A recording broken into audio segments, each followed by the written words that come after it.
Let's be real, our Spectacular Spider-Man has the worst love life in superhero history, and girls keep slipping away from him like he always got white glue on his hands, and constantly ditching dates to save lives. He can't even grab a bite with a girl without having to worry if a human-sized lizard will take a bite out of a human. And somehow, Spectacular Spider-Man turns all that emotional damage into the best well-written romance in superhero television. Not because Peter wins, but because he lives, shooting his webs wherever he pleases.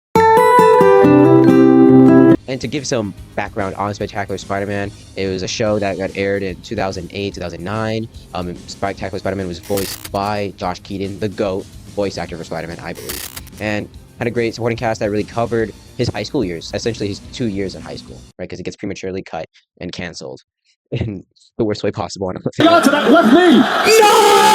But I think that's where it leads us to point one about this entire show and why the romance and love really stands out to me, because the love interests aren't cardboard cutouts. They're people. The one thing I really noticed with some love interest in some TV shows I've seen, especially with superhero TV shows, is that they feel kind of cardboard cutouts. I'm talking about you, Heather Glenn. Oh my God, you at Born Again is such a nothing burger. You're literally nothing. I'm just nothing to care for, you know? And then she has the most infamous line ever saying, "I save me." I'm just gonna keep it real with y'all. Most superhero love interests are just exist for 3 reasons. They either be hot like You hear me? Hit the rollie, start with the rollie on. or they get kidnapped or fridged to motivate our hero. And Frankie speaking, like the most ridiculous question ever. Like, oh my God, you didn't tell me you're like Spider-Man at all? Oh my God, you didn't, how could you not lean on his hand? Like, that is my right Asian girlfriend. And I think that's my favorite live action Spidey is Toby. And he somehow falls victim to this in the whole trilogy from movie 1, 2, and 3. He has the same problem throughout that entire film. And thankfully, we kind of sort of got past that era in the big 2026. But back in 2008, I believe Spectacular Spider-Man were what the kids call streets ahead. And frankly speaking, I think that's what's really cool about some of these characters like Gwen Stacy, Liz Allan, and Mary Jane, is that they're fleshed out far more than what they're expected from, especially in terms of the story. They're expected to be love interests, yes. But individually, these characters show much more than that, right? Gwen Stacy isn't just a smart girl.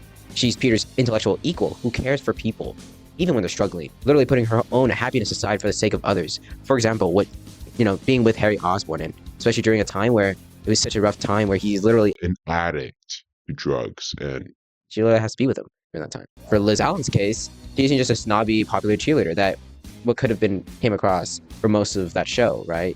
She could have been very written, very one-note. And she is instead very ambitious, insecure, and trying to break out of the stereotypes everyone has shoved her into. Even her best friend Sally shoves her into these expectations of, yeah, you date the popular guy because you're popular. And I think that's what's really fascinating with Liz Allan's character. And now with Mary Jane Watson, she isn't really chasing after Peter, or any dudes, for that matter, for the majority of her appearances in the show. She's chasing herself, essentially. She's chasing her free-spirited self and exploring what is possible with that, you know? She keeps her option open, which I think is really interesting for Mary Jane. And most of these girls don't orbit around Peter's aura. They have their own. I think that's what's great, you know? We love our independent women. She got her own thing. That's why I love her. Although when they're in Peter's orbit, they be saying some wild-ass shit. Very nicely. You can web me up anytime, Petey. Seriously though, when the danger exists, when Doc Ock is tentacling Liz, it hits different for the audience because we don't want to see these people hurt. I think we know that Peter should care for these girls. And the thing is, though, now we finally understand why he cares. Not just the protagonist, but us, right? And especially with Gwen, and when she's in trouble, it's not save the beautiful blonde girl. It's save my dear childhood best friend from eating shit for an eternity, which, I mean, he doesn't save her all the time. And Peter doesn't really care that she's pretty, frankly speaking. I mean, obviously, it doesn't hurt, but he cares because she matters, not to just the world, but to his world. That's the distinction that changes everything. And it's a reflection of ourselves, because as much as we admire surface level beauty, we care about their humanity. And people like Gwen, Liz, and Mary Jane, who are imperfect, complicated, and have their own urgency. So much urgency that they could have left Peter, to fend for himself, right? They don't have to stay. But when they do stay, and they stay in our lives, it means the absolute world. Because they didn't have to, yet they did. And that's how this show spectacularly handles romance. Not because Spider-Man can smoothly save his love, but because these characters feel like they're made with love. More than cardboard cutouts constantly needing to be saved. They're people we just care about. And I think that's why we want them to be saved, because we care. Point number 2, Parker Luck makes love feel real.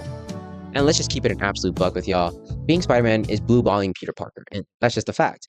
Bro isn't allowed to chill with the huzz at all. Liz, Gwen, Mary Jane, even Betty Brant. Well, I mean, she was fun to catch a case if she ever dated Peter. It's not even the big age gap, but she's 20 and Peter's 16. So, I mean, good call on her part. And for Valentine's Day dinner, like, he had to cancel because he had to stop a criminal conspiracy.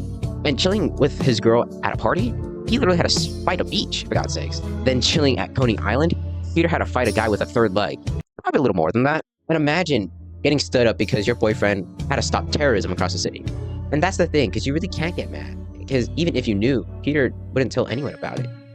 And that's kind of leads to his bad Parker luck, that we call it.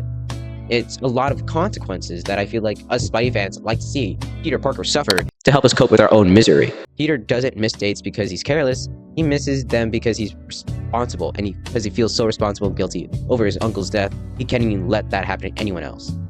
And that's the cruel irony, that doing the right thing keeps running into things that he loves, which is shooting webs on and off the floor.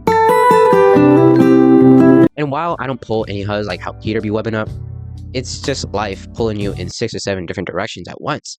School, work, family, mental health, socializing, and overall responsibility of what you're given, right? And something always has to suffer, not because you didn't care about any of them, but because you cared too much. Something always has to give sadly. And again, that's why this show spectacularly handles romance, because it's a reflection of us trying to carry everything on our shoulders. And it gets really messy and frustrating and unfair. And just like real love. Because sometimes losing people doesn't mean you failed, it just means you're trying to carry too much alone. Point number 3. Liz Allan and Peter Parker's relationship being the perfect example of how this show executes love. And let's keep it an absolute buck. When people think of the love interest in Spectacular Spider-Man, they instantly think of Gwen, Mary Jane, and hell, even Black Cat. Nobody doesn't really think of Liz Allan as one of the biggest love interests in this show. Even if Liz Allan is technically the only girl who actually dates Peter, in season 2, of course. It's weird because Liz Allan is the perfect proof that Spectacular Spider-Man doesn't just write love interest well, it understands love itself. Liz isn't written as the hurdle before Gwen, or the placeholder you're supposed to tolerate until the real love shows up. That comes with either Gwen Stacy or Mary Jane, because we know those guys are the end game for Peter, right? But Liz is written as someone who generally works with Peter. She makes him feel cool, grounded, and even seen, like a regular teenage dude instead of a walking Greek tragedy in red spandex. And Liz appreciates Peter for seeing her as more than just a cheerleader. She's capable of far more, and appreciating her intellect, which I think she doesn't get that often. She is a part of the crowd that isn't known for being smart. I think that's why she admires Peter so much, because he sees more in her than she ever saw in herself. And that's kind of the wild part too about Liz, right? She's very patient, like almost too patient. And she doesn't really demand answers that Peter can't give. She doesn't really villainize his absences whatsoever, and doesn't even pry into the secrets she knows he's not ready to share. Of course, like, you don't want her to be like oblivious and stupid, right? You don't want that type of character. But I feel like it pays respect to her character as being very, she does obviously have suspicions, but she's very patient with Peter and she's willing to work with him at that. And obviously, Peter fumbles it, like, not just because he's evil, but it's because he's immature, already chasing the future while neglecting the present. Like, yes, we get it. Gwen doesn't have her glasses now, or doesn't have a ponytail, but that doesn't mean you just ignore your girlfriend, for God's sakes, especially on Valentine's Day. I feel like that's why the Valentine's Day moment really hurt so much. Not because Peter had to go save the day. We get that, obviously. Liz gets that. Even if she doesn't know that Peter is Spider-Man, of course. But because Peter still had the time to emotionally linger with Gwen, while Liz was waiting at the table, just sitting there choosing him. And at that moment, Peter chose Gwen, and way before the series finale even happened, And I think that's what makes this breakup sting so much more, It's because Liz carried this relationship on her back, like Dirk in the 2011 finals. And the show really lets us feel the weight of that.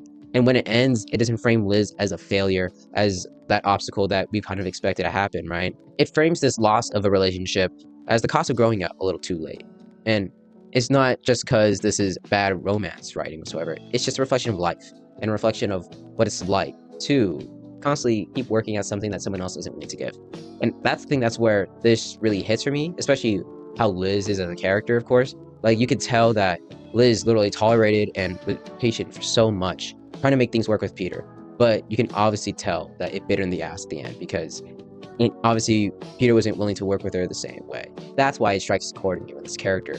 And I have so much admiration for how they write this character. And no matter how many little appearances she has, I feel like it's a pretty compelling way how they write this character. I'm gonna drop some real ball knowledge on y'all for Spectacular Spider-Man. And frankly speaking, it does not give Peter the perfect love story. Frankly speaking, it's probably the most chaotic love story for Peter. But it gives him an honest one, where love isn't a reward but a mirror, where each relationship shows him that who he is and who he needs to become. And maybe that's the real lesson. Not everyone you love is meant to stay whatsoever. And some people exist to teach you how deeply capable you are of caring. So if you're single today or heartbroken or healing, you're not behind, especially during this holiday of Valentine's Day. We're just on a journey. And trust me, best version of us usually shows up during the hardest of chapters. And yeah, I think that's why, no matter how chaotic Spectacular Spider-Man is, especially with love, I feel like it gives such a simple version of why we love. We love not because it lasts, but because it happened. Spectacular, spectacular, Spider-Man, spectacular. Baby, I wish we were 17, so I could give you all the innocence that you give to me. No, I wouldn't have done all the things that I've done. If I knew one day it'd come, if I knew one day it'd come.